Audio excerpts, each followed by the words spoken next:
Do you love your mom and her two-hit multi-target attacks? Series synopsis. For many children, the thought of grand adventures and epic quests fill their dreams and imagination. They picture themselves as the ultimate hero tasked with saving the land from danger.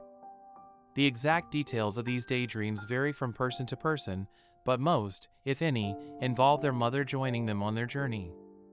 For Masato Osuki, voiced by Haruki Ishiya, though, he finds himself in such an unlikely scenario. Masato agrees to join the beta program for an upcoming MMORPG. The twist is, he will be transported into the game world. However, unbeknownst to him, Masato will be accompanied by his mother, Momoko, voiced by Ai Kayano. Although he is on the adventure he has always wanted, Masato is annoyed not only by his mother's presence but by the fact that she is ridiculously more powerful than him. For Momoko, she is just happy to be spending time with her son. The best way I can think of this anime is that it was a potentially solid parody series that fell victim to an onslaught of poor decisions. I won't act like I was disappointed with this show. I wasn't expecting much from it, and any general interest in it dropped when I realized it was yet another take on the isekai genre. Let me make it clear that this anime wasn't trash. It might have been problematic, but it wasn't a spectacular train wreck either. For starters, this series was well animated. Or, more to the point, this series wasn't plagued with horrendously awful CGI. Everything looked smooth, actions were big and impactful, there were plenty of colors that gave life to this story's world, and if I only judged an anime on the quality of its animation, then I would be giving Okaisen Online a full recommendation. Story. The story of Okaisen Online was a less than average narrative that has been done to death by countless isekai anime before it, and that its reliance on a single gimmick didn't come close to saving it from obscurity. The only thing of note that I can say in its favor is that this series had the decency to mock the ridiculousness of isekai stories openly.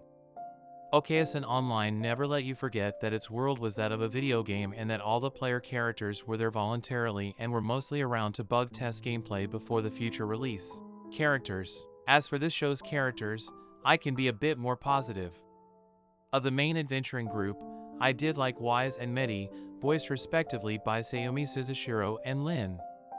Of the primary party, they had the most development of anyone, and their backstories were the most interesting. Both Wise and Medi came to participate in the game's beta because they did want to better their relationships with their mothers.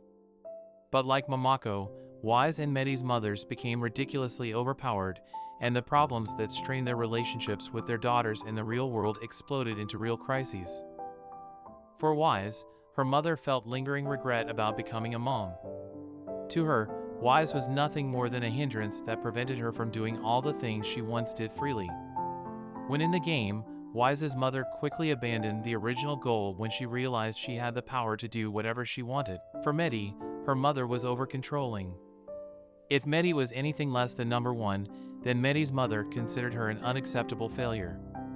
Although Medi's mom claimed her actions were for her daughter's benefit, it was soon evident that everything stemmed from a desire for self-satisfaction. For Wise and Medi, there was tension between them and their respective mothers that didn't exist between Momoko and her son Masato. However, while all that was nice, none of it was enough to turn Okaisen Online into anything worth watching. Without question, Masato was the most annoying character of the entire series. Compared to what was going on between Wise, Medi, and their mothers, it wasn't hard to see Masato as a bit of an ungrateful brat. Now, to a degree, I will admit that saying such a thing is a little unfair. Although the tensions Wise and Medi were experiencing were more universal in terms of severity, we shouldn't disregard the tensions that existed between Masato and Momoko. Oh, give Masato some slack, Momoko was overbearing in her own way. She seemed unwilling to treat her son as a teenager.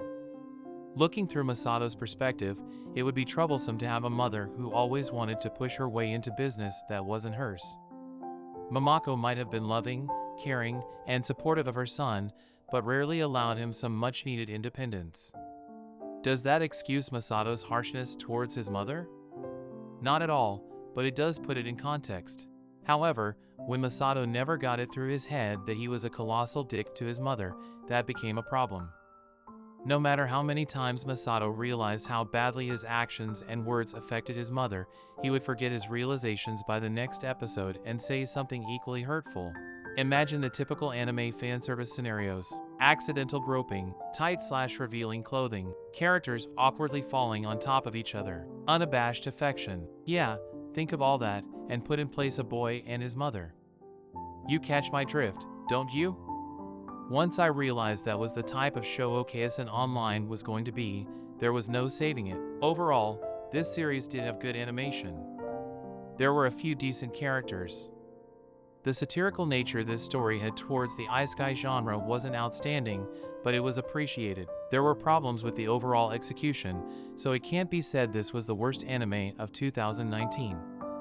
But for what I think is a pretty damn obvious reason, I will not recommend this show. Do you love your mom and her two-hit multi-target attacks? Can be skipped.